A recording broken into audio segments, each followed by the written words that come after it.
welcome to my channel. My name is Maddie, and today I'm going to be doing my second episode of, well, it's like my second month trying after my miscarriage. So I think I did one other TTC video, but yeah, so technically this is my third episode of my TTC journey, and this is the second cycle after my miscarriage.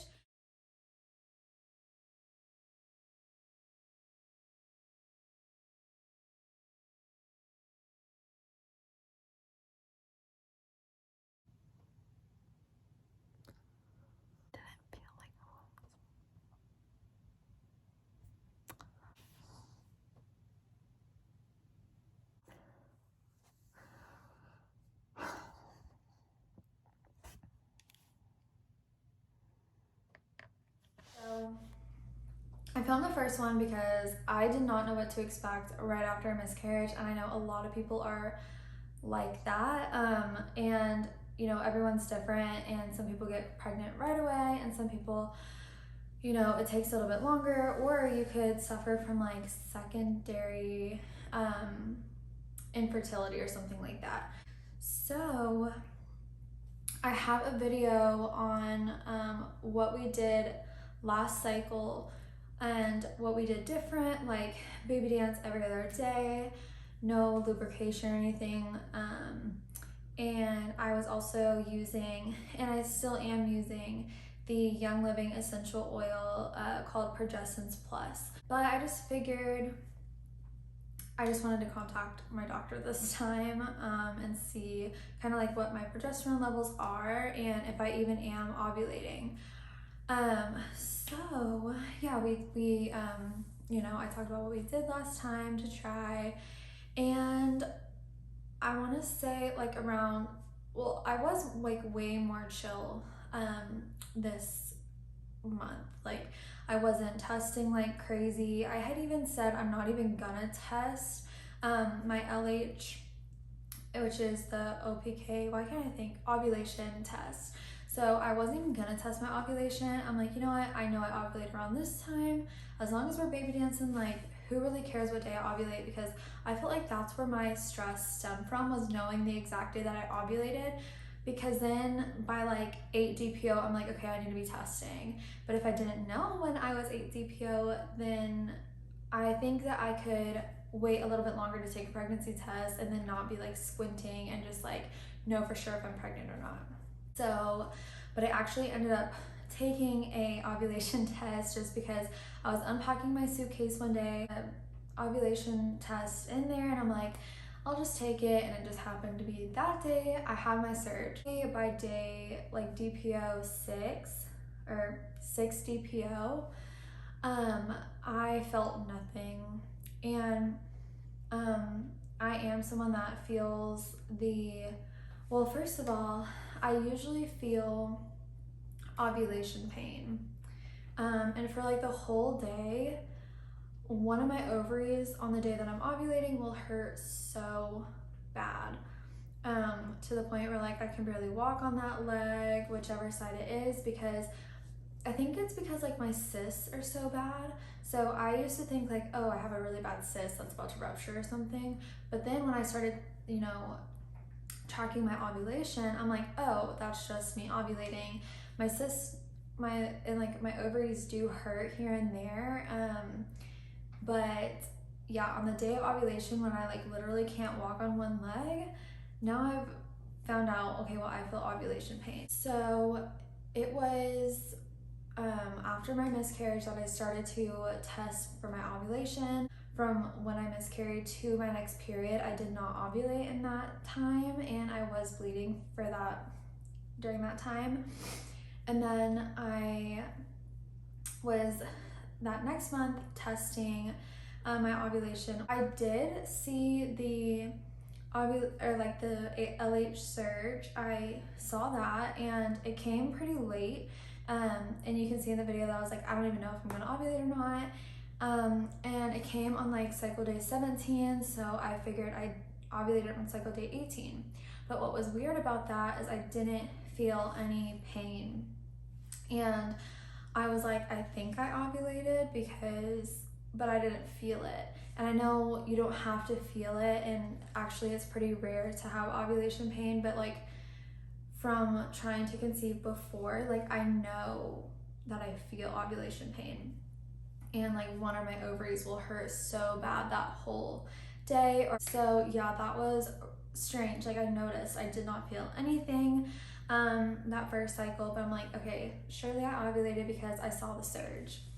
So then this or last cycle now, I did the same thing. I ovulated on this, well, I got the surge on the same day that I did last cycle.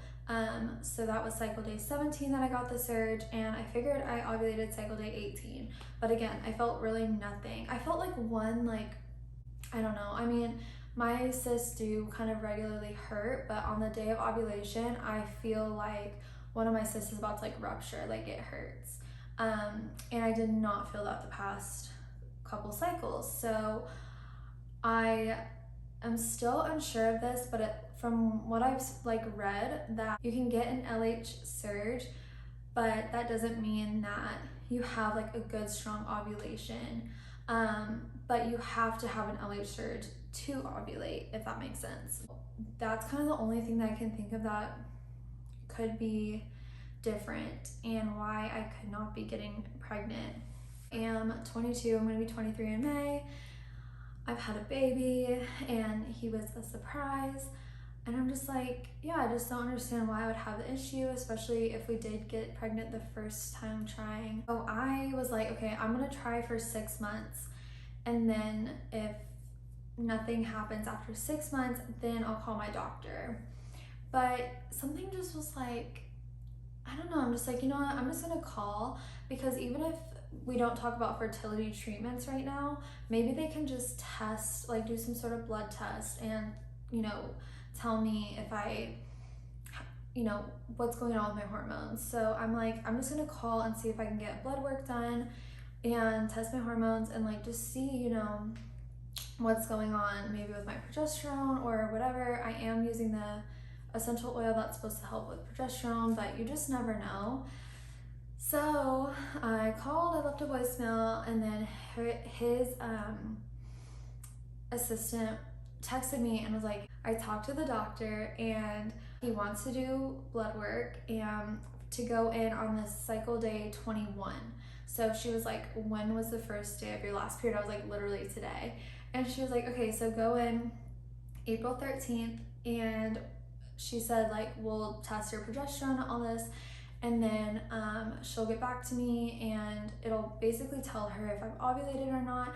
And if I haven't, then she said that we could talk about Clomid or like a type of medication like that. So she did mention Clomid, and I'm like, I've heard of that. I know what that is, or I've heard of it, I just am so grateful for my doctor that he was like, yeah, I want to get you tested and we can talk about it and stuff. Like he wasn't like, no, just keep trying.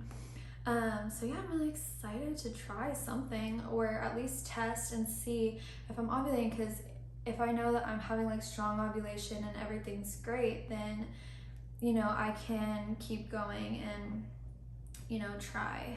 I'm so excited to get answers, because I know a lot of people, they hear you have to wait a year, so then they wait a year without even asking their doctors. So if you're trying to get pregnant and you've tried for like a few months or something, I would just like go ahead and call your doctor and just see what they say and call around, because it might seem like I'm being impatient, but I'm just like, I don't know, I really, really, really want a baby, and I know like it's in God's timing, but I think, yeah, I'm just really excited. So I have been doing a little bit of research on Clomid versus Leterozole, and apparently Leterozole is really good for people with PCOS.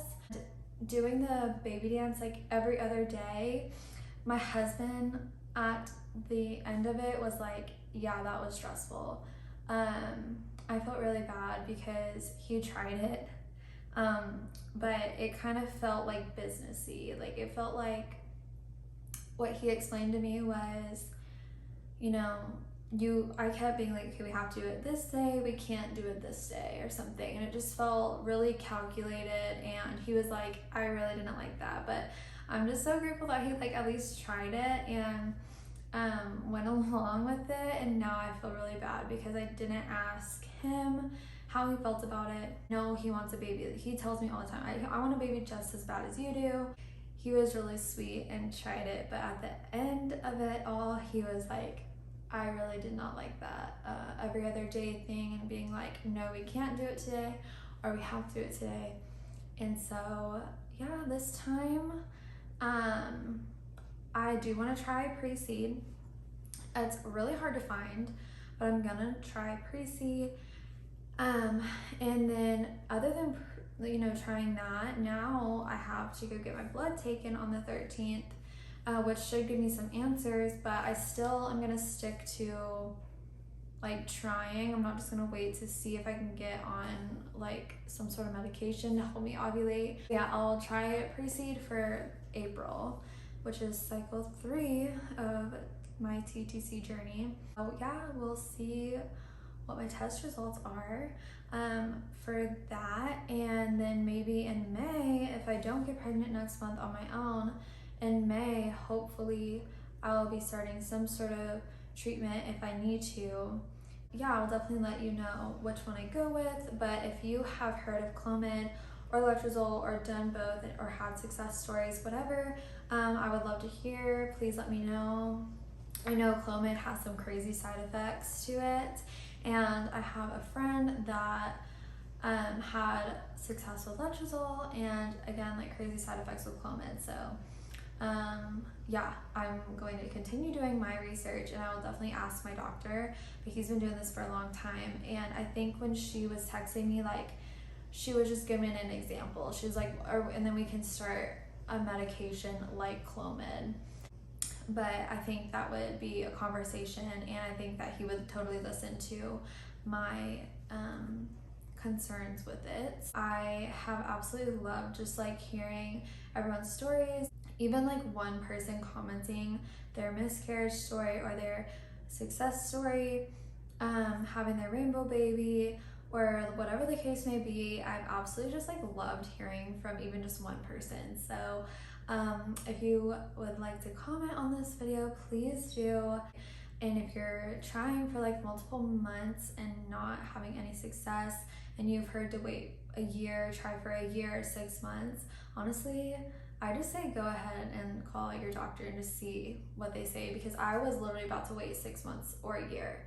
And I'm so glad I called them after 2 months of trying after the miscarriage. So yeah, with that being said, please like and subscribe. I have really been enjoying making these, so please subscribe and comment, and I will see you in my next video. Bye.